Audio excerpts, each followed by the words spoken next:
Hello friends, मैं आपके सामने सिविक्स का चैप्टर 2 डाइवर्सिटी एंड डिस्क्रिमिनेशन लेकर आई हूँ, जिसका आज मैं आपको पार्ट 2 समझाऊंगी, जिसमें आपको आज पूरा चैप्टर मैं डिस्कस करूँगी।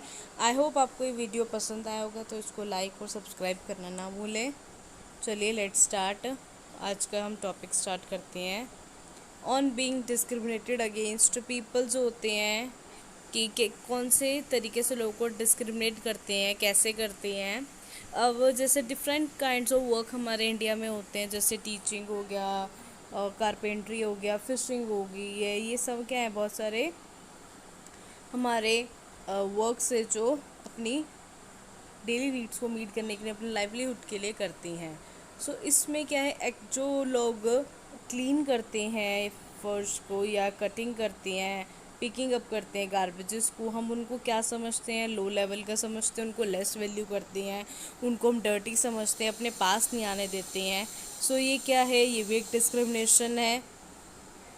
और हम उनको क्या है, अपनी सोसाइटी से हमने उनको अलग कर दिया है। हम अपने आप को एक अपर लेवल के समझते हैं और उनको एक लोअर लेवल के समझते हैं। उनको एक अपने आप को हमने एक सुपीरियर समझा हुआ और उनको एक बॉटम ऑफ द लाइन समझा हुआ है, इन्फीरियर कर देते हैं। सो कई बार हमारी अनटचेबिलिटी भी इसमें आती है। Caste rules were set caste rules were set which not allowed the called so called untouchables, जिसको हम बोलते हैं to take on work other than what they mean. For example, यहाँ पर आपको दिखेगा कि कुछ जैसे गार्बेज को उठाने वाले और डेड एनिमल्स को रिमूव करने वाले आपने विलेज में देखे होंगे। उनको अपर कास्ट वाले क्या अपने घर में आने नहीं देते हैं, उनको वाटर लेने नहीं देते हैं, उनको टेम्पल्स में जाने नहीं देते हैं और उनके साथ अपने बच्चों को नहीं पढ़ा सकते हैं। सो ये सब क्या है, एक डिस्क्रिमिनेशन है, अनटचेबिलिटी है जिसको हम बोलते हैं। सो हमें इनको बढ़ावा नहीं देना है। इन सब को ख़त्म करने के लिए हमारे पास एक मैन की स्टोरी है, जो है भीमराव अंबेडकर, जिन्होंने क्या किया था, अपने फर्स्ट एक्सपीरियंस में कास्ट डिस्क्रिमिनेशन को रिमूव करने की बात की थी।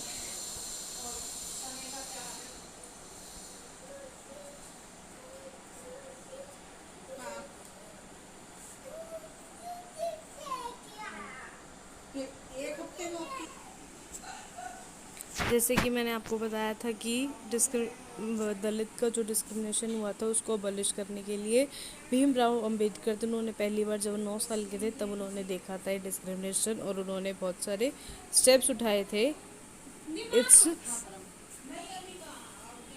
इसको ख़त्म करने के लिए।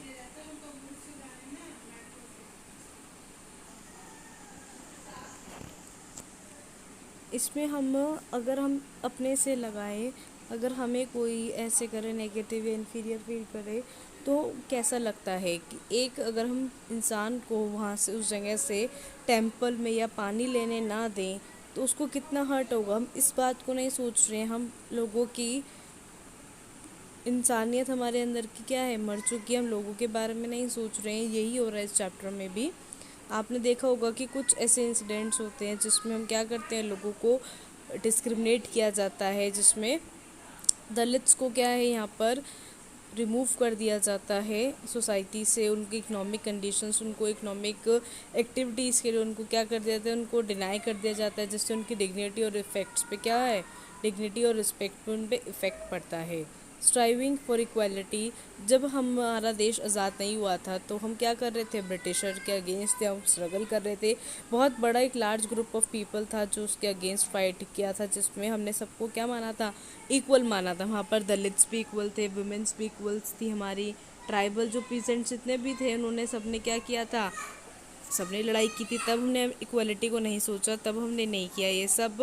अब पॉइंट ये है कि जब हम आज़ाद हो गए तब हमने इसकी डिमांड की थी। दलित क्या है, उनको टेम्पल्स में एंट्री नहीं करने देते हैं, वुमेंस को क्या है, एजुकेशन नहीं देते हैं मैन के कंपेयर टू मैन। और पीजेंट्स और ट्राइबल्स जो होते हैं उनको क्या करना पड़ता है, उन्हें मनी लैंडर्स जब वो मनी लेते हैं तो उन पर हाई इंटरेस्ट लगा दिया जाता है, जिससे कि वो लोग लोन ले ही नहीं पाते हैं, इतना उनसे डरते हैं। सो ये सब क्या है, तरीके हैं उनको डिस्क्रिमिनेट करने के, अबॉलिश करने के।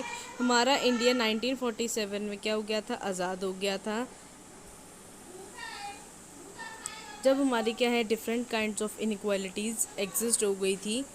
अब हमारा कॉन्स्टिट्यूशन क्या है, कॉन्स्टिट्यूशन हमारा ये कहता है कि सब क्या है इकट्ठे हैं, उन्होंने हमारे लिए सबने के लिए क्या बनाया गया है, एक कॉन्स्टिट्यूशन बनाया गया है जहाँ पर सबको इकट्ठा रखा। बहुत सारे हमारे कॉन्स्टिट्यूशन में सबको इकट्ठा रखा गया है। कुछ ऐसे लीडर्स थे जिन्होंने हमारे स्ट्रगल किया है दलित्स के लिए, जैसे भीमराव अम्बेडकर थे जिन्होंने दलित के लिए क्या किया था, स्ट्रगल्स किया था। और कुछ लीडर्स का गोल भी था कि क्या है कॉन्स्टिट्यूशंस को ऐसा बनाना जहाँ पर सबको क्या किया जाए, इक्वल कंसिडर किया जाए, इक्वालिटी को देखा जाए, और जहाँ पर हर यूनिट्स में क्या हो, इंडियंस को इक्वल रखा जाए, इक्वल राइट्स हो, सबके इक्वल अपॉर्चुनिटी मिले।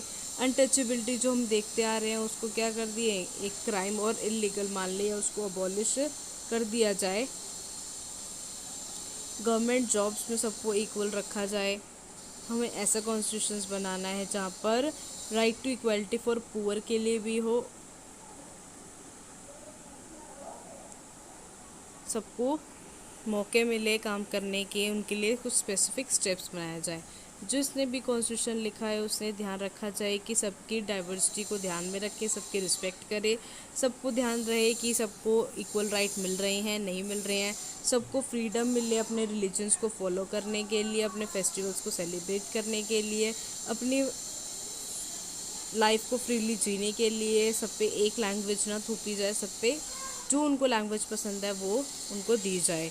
सो गवर्नमेंट को इंश्योर रहना चाहिए कि सबको इक्वली ट्रीट किए, सबके रिलीजन्स को इक्वली ट्रीट किया जाए, ऐसा कॉन्स्टिट्यूशंस बनाए। इंडिया क्या एक सेकुलर कंट्री है जहाँ पर डिफरेंट कल्चर के लोग रहते हैं। सो सबके अपने अपने तरीके हैं काम करने के। यहाँ पर क्या है, सबको अपने freedom to practise and follow their religion without any fear of discrimination. सबको क्या है अपने रिलीजन्स को प्रैक्टिस करनी देनी चाहिए विदाउट एनी फेयर और डिस्क्रिमिनेशन। किसी को डरा के या डिस्क्रिमिनेट नहीं करना चाहिए। सबको ऐसा फ्रीडम हो जो सबको क्या कहे अपने रिलीजन्स की प्रैक्टिस कर सके, जिसमें एक यूनिटी की तरह हो, सारे एलिमेंट्स क्या हो एक यूनिटी में हो और सब इकट्ठे रहें। We all live together and respect one another. सब इकट्ठे रहें और सब एक दूसरे की रिस्पेक्ट करें, जिसमें हम किसी दूसरे रिलीजन को डिसरिस्पेक्टफुल तरीके से ना देखें या नेगेटिवली या इन्फीरियर ना देखें। ऐसा कॉन्स्टिट्यूशन हो जहाँ पर हम सबकी रिस्पेक्ट करें, सबके कॉन्स्टिट्यूशन सबके रिलीजन की रिस्पेक्ट करें, सबके काम के रिस्पेक्ट मिले। वर्क फॉर ऑल होना चाहिए, वुमेंस को भी एजुकेशन के राइट्स मिलने चाहिए। इस चैप्टर में आपने इनइक्वालिटीज़ के बारे में पढ़ा था।